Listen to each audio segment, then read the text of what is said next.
I moved to Nashville about 6 years ago, and when I came here, I had a whole lot on my mind and on my plate, and I didn't really take in the city, and I didn't enjoy the finer points of what this town has to offer.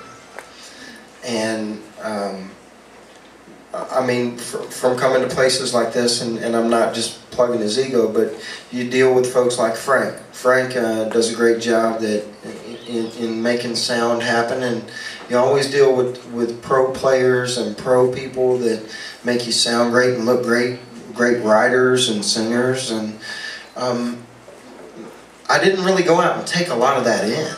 You know, for the past 3 years I have, but the 2 or 3 years before I really didn't enjoy it. And as things in my life started to change and things in this, you know, the business and writing and community started to change for me personally, I started to get involved and get relationships much like mine and Greg, Daryl Burgess, and you know, several other songwriters that we're friends, we're hangout partners. And so when I start in these sessions or I meet folks out and about, I'm just kind of like everybody else, you know, I'm just one of you cats, you know what I mean? I just like to write and hang out. So when Greg and I started writing, like I said, literally our relationship, we never had any introductions, and Greg's not a guy that walks in and goes, "Hi, my name's Greg Barnhill." Don't know if that rings a bell, but I've written a lot of hits. Kind of a big deal. And so we've been buddies for probably a year or so, and we write. We hang out and write. We have fun. And so that's when good stuff comes out, because it's about stories a lot of the times. Wouldn't you say that? Exactly. We start out, you talk for an hour. About stories. Right? We're sitting there talking about something, and the next thing you know, a song comes out of it. You know, that's one phrase, and it's like, "Oh, that's good. Yeah. Now let's build." Exactly. Okay, so it's cool because it's buddies hanging out.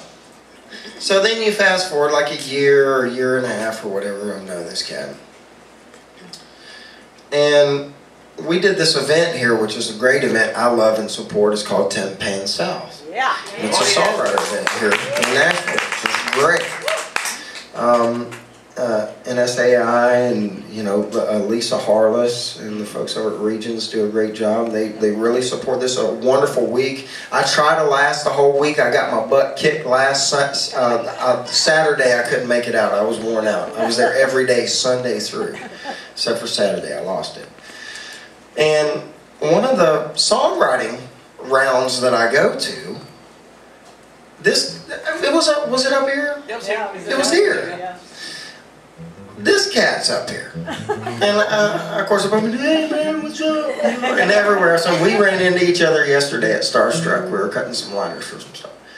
And so I come out to see him, and he starts playing these songs. And I kind of start to goob out a little bit. I'll be honest with you. I have my little 13-year-old girl.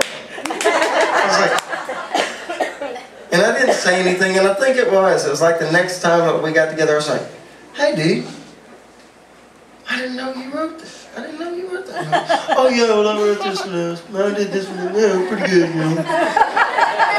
Yeah, man, because that's just Greg. And Greg and I are like of the same cloth because we fly by the seat of our pants. It's like yesterday, hey, Greg knew he was coming here yesterday. Yeah, yesterday. I ran into him doing, "Hey man, do this." "Cool." Called him this morning. I called him like an hour and a half ago. "Cool, yeah, right, lunch, I'll be there." And sure enough, he walks in, and I said, "Man," and I told somebody in the car when I talked to him, I said, "That's a great thing about Greg. He's always fly by the seat of his pants. He's a total professional everywhere he goes. And when he says he's going to be there, by God, he's going to be there, brother." And so this is, I'm glad to say it's my friend Greg Barnhill, but really, honestly, folks, this is truly one of the most talented, incredible singers, great songwriter, and just overall, I just think you're a precious soul, man. And would you mind playing one song for me? Oh, it's my favorite one that you do. Would you do Walkaway? This is one that, you tell it. Ah, yeah. Song I wrote for Trisha Yearwood back in. I'll tell you a quick story about the song. You know, we write songs here in Nashville. We try to get them on people's records as the end game, you know, to make money. So Winona picks it up and puts it on hold, and I figured, wow, we're in the chips now, you know. So it took about 6 months for her to drop the song. You know, she had it on hold for like 6 months and dropped it. And Vince Melamed and I wrote it, and we're just kind of, wow, man, we lost it. I know the song was kind of ahead of its time, you know, for country at the time. And next thing you know, we hear a girl named Trisha Yearwood picks it up, and I didn't really know that. I knew she had the song "She's in Love with a Boy." That was a pretty modern hit, pretty big hit actually back then. And then next thing you know, Eddie Bears comes up to me. He's a drummer, studio drummer. He says, "Hey man, Barnhill, we cut a song you're not gonna believe, man." And we all were in the studio, loving cutting the thing, and Matt Rollins, a bunch of great players played on it, and then next thing you know, he said, Don Henley's singing on it. I said, oh yeah, right, because you got to take things with a grain of salt. Yeah, sure, you know. Don Henley's one of the guys I grew up listening to, you know. And there was a kiss of death on my record deal because everybody goes, hey, you sound like Don Henley. Like, okay, well.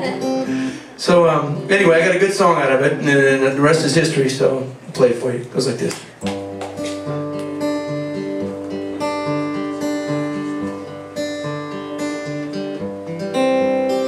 Mama told her, baby girl, take it real slow. Girl, tell her mama, hey, I really gotta go. He's waiting in the car. Mama says, girl, you won't get far. With us are the dreams of an average Jane, 90 miles an hour down to Lover's Lane on a tank of dreams. Oh, now if she could have only seen. But fate's got cards that it don't want to show, and that boy's just a walkaway Joe, born to be a believer, tell you from the word go. Destined to deceive her, he's the wrong kind of paradise. She's gonna know it in a matter of time. That boy's just a walkaway Joe.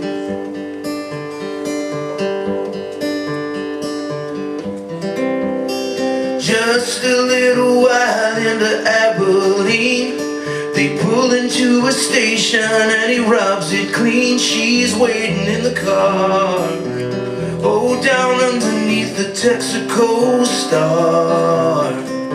Now she only wanted love, she didn't bargain for this, but she can't help but love him for the way he is. She's only 17, and there ain't no reasoning, so she'll ride this ride just as far as it will go. Cause that boy's just a walkaway Joe, born to be a believer, tell you from the word go. Destined to deceive her, he's the wrong kind of paradise. She's gonna know it in a matter of time. That boy's just a walkaway Joe. Yeah. Ooh.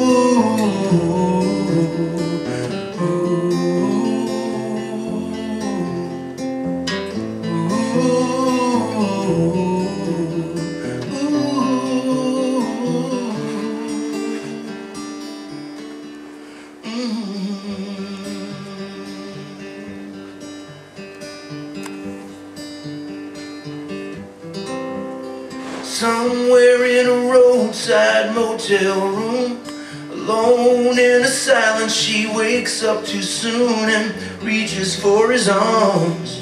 Oh, but she'll just keep reaching on, while the cold hard truth revealed what it had known.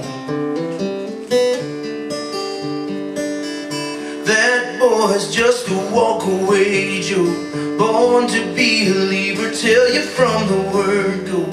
Destined to deceive her, he's the wrong kind of paradise. But it was just another lesson in life. That boy's just a walkaway Joe. Yeah. All it was was a Walkaway Joe. Ooh, just a Walkaway Joe. Oh, Walkaway